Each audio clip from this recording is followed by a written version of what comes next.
Hello আমার বন্ধুরা, তো সবাইকে জানাই শুভ রাস পূর্ণিমা। তো এই ভিডিওটা হলো কালকে ছিল রাস পূর্ণিমা, তাই জন্য আমি কালকে গেছিলাম আমার পাশে দাদাদের বাড়িতে। কারণ আমার দাদাদের বাড়িতে ছিল কালকে লক্ষ্মী পুজো। তো কোজাগরি যেই সময় লক্ষ্মী পুজো হয় সেই টাইমে এদের লক্ষ্মী পুজো হয় না, এদের লক্ষ্মী পুজো হয় রাস পূর্ণিমার দিন। তাই জন্য আমাকে বৌদি অনেক রিকোয়েস্ট করেছিল যে আলপনা দিয়ে দেওয়ার জন্য। আমি আলপনা ভালো দিতে পারি না, তাও আমি বৌদি রিকোয়েস্ট করলো বলে আমি বারণ করতে পারলাম না, তাই আলপনাটা আমি দিতে গেছিলাম। তো দেখো, ভালো লাগলে তোমরা কমেন্টে জানিও, ভালো না লাগলে তাও কমেন্টে জানিও, আর সাবস্ক্রাইব করে লাইক দিয়ে প্লিজ আমার পাশে থেকো তোমরা। সো দেখো, আলপনাটা আমি ঠাকুরের সামনে আগে দিয়ে নিচ্ছি, তারপরে আমি বারিন্দাটা দেবো, বাইরেটা দেবো। তো দেখতে থাকো।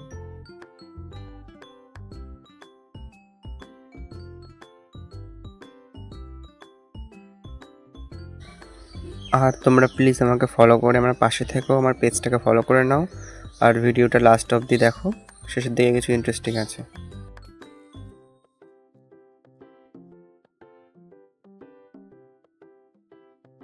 তো এই ডিজাইনটা যে আমি করছি, আমি ভেবেছিলাম একটা অন্য করব, কিন্তু লাস্টে অন্য একটা হয়ে গেল, তাই এটাকে আবার অন্য ডিজাইনে কনভার্ট করে দিলাম। তো আরেকটা কথা, যেহেতু কালকে রাস পূর্ণিমা ছিল, তোমরা কে কে ঘুরতে গেছো এবং কটা ঠাকুর দেখেছো এবং কোথায় কোথায় গেছো সবটা আমাকে কমেন্টে জানিও প্লিজ।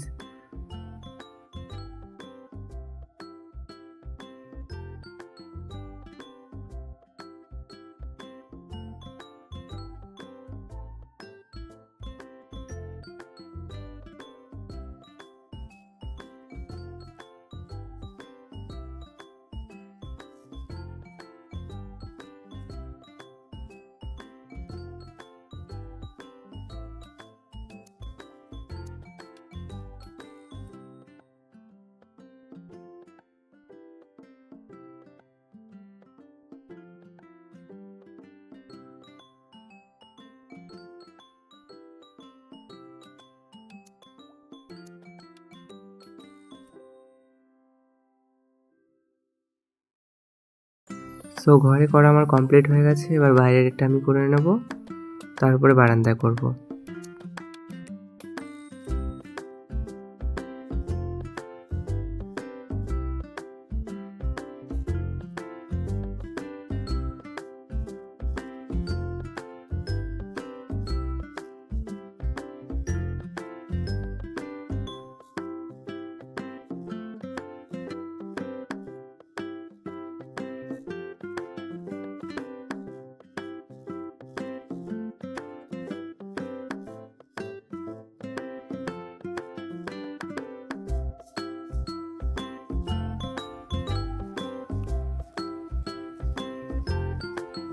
তো এবার বারান্দা চলে এসেছি আমি।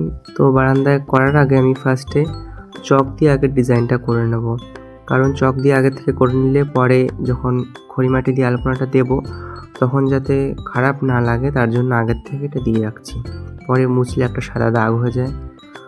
তো আমি আরও সুন্দর ডিজাইন জানি, বাট এখন আমার শরীরটা ঠিক খারাপ ছিল কালকে, এখনও আছে, তার জন্য আমি এটা ভালোভাবে করতে পারিনি, সিম্পলের উপর দিয়ে ছেড়ে দিই।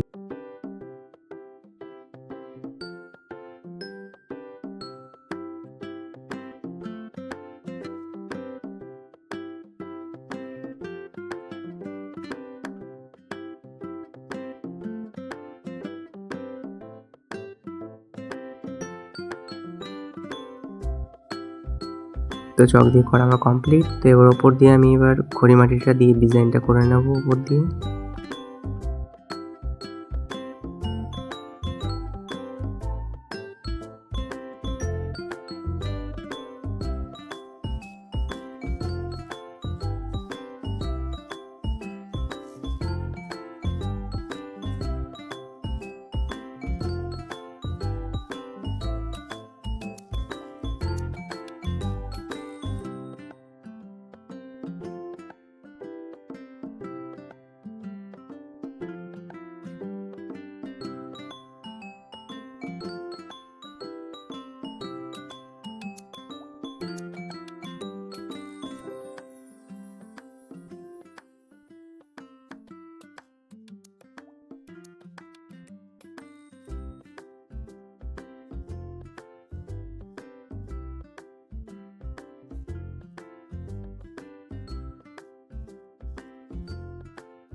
ঘড়িমাটির ডিজাইনটা আমার হয়ে গেছে।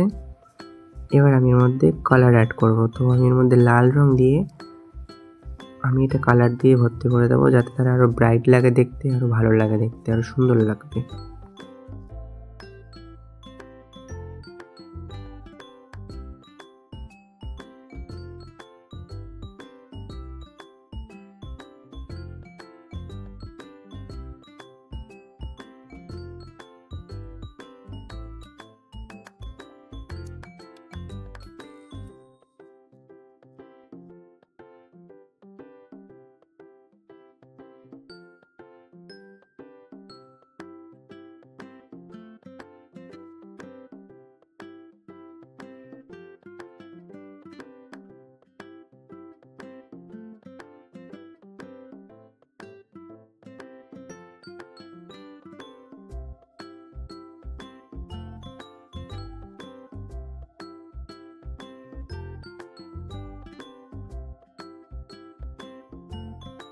তো আমার লাল কালারটা সবটা দেওয়া কমপ্লিট হয়ে গেছে।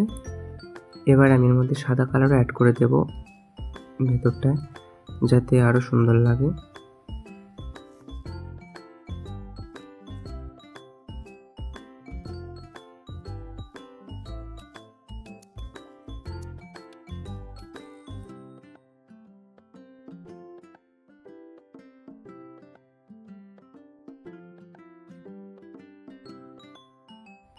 তো অবশেষে কমপ্লিট আমার ফুল। তো এটা শুকালে আরও ভালো লাগবে, লেগেছে কিন্তু তখন ভেজা ছিল। এমনিতেও ডিজাইনটা অত ভালো হয়নি, বাট তো ঠিক আছে। তো সন্ধ্যা হয়ে গেছে, সন্ধ্যের সময় আমি দেরি করে এসেছি কারণ শরীরটা খারাপ ছিল, আগেই বললাম। দেখো আমার তো সব থেকে লক্ষ্মীর পাগুলোই সুন্দর লেগেছে, বেশ কিউট কিউট। তো এই দেখো আমার সেই ফুলটা। তো আমি এসে দেখছি পুজো দিকে কমপ্লিট হয়ে গেছে, লাস্ট 2 মিনিট বাকি ছিল, তো সেটাও কমপ্লিট হয়ে গেল। তারপরে ঠাকুরমশাই সবার আগে শান্তির জল ছেটাচ্ছিল, তো বৌদি ওদিকে শঙ্খ বাজিয়ে নিল। তো পুজো শেষ হয়ে গেল। তারপরে আমি ঠাকুর ঘরে ঢুকে একটা ছোট ক্লিপ নিলাম। দেখো কত সুন্দর লাগছে, আর এই যে পঞ্চদ্বীপটা খুব সুন্দর লাগছে। তো দেখো কত প্রসাদ ঠাকুর এদিকে রয়েছে, সব রেডি করেছে বৌদি একা নিজের হাতে, আর দাদার সঙ্গে হেল্প করেছে রান্না বান্না করতে। তো দেখো ঠাকুরটা কত সুন্দর লাগছে, কত সুন্দর সাজানো হয়েছে। তারপরে সব প্রসাদ বিতরণ করার টাইম। তো তখন প্রসাদ দিচ্ছিল সবাই, মা দিচ্ছিল, মা এসেছিল, আমি দিচ্ছিলাম। তারপরে যখন সবাই প্রসাদ নিতে এসছে, তারপরে সবাইকে দেওয়ার পরে আমরা বসে পড়েছি খেতে। তো এখানে খিচুড়ি ছিল, সিন্নি প্রসাদ ছিল, ফল, সুজি, খই, পায়েস। তো এই যে বৌদি, এই বৌদির বাড়িতে পুজো ছিল, সামনে আমার ভাই মা বসে আছে। তো সবার প্রসাদ খাওয়া কমপ্লিট হয়ে গেছে। কমপ্লিট হওয়ার চলে এসেছি আমি আমার কাজে রিলস বানাতে। সো এখানেই টাটা। সবাই ভালো লাগলে কমেন্ট করে সাবস্ক্রাইব করে